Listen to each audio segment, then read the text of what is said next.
Assalomu alaykum qadrli futbol ixlosmandlari, e'tiboringiz markazida Futbol maydoni kanali. Kanalimizga obuna bo'lib, videolarimizga like bosishni unutmang.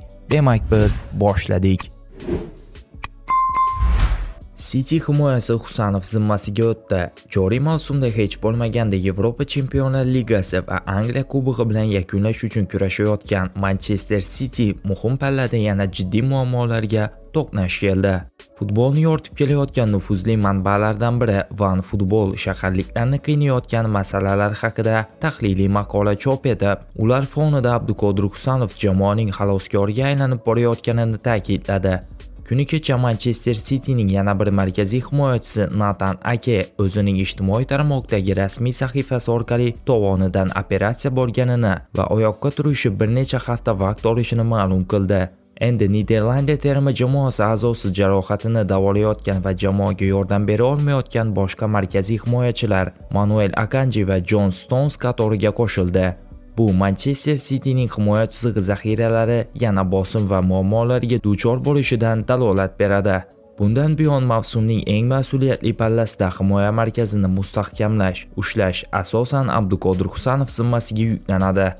Josep Guardiola o'zbek legioneriga yordamchi sifatida 18 yoshli Vitor Reisni o'ynatishi kutilyapti.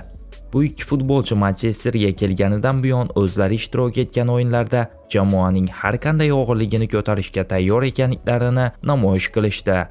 Ayniqsa Abduqodir Husanov qisqa fursatda Manchester Cityning asosiy tarkibiga munosib o'yinchi ekanini isbotlab qo'ydi. Lensdan 20-yanvar kuni transfer qilingan yosh futbolchi hozirga qadar 6 ta uchrashuvda ishtirok etdi.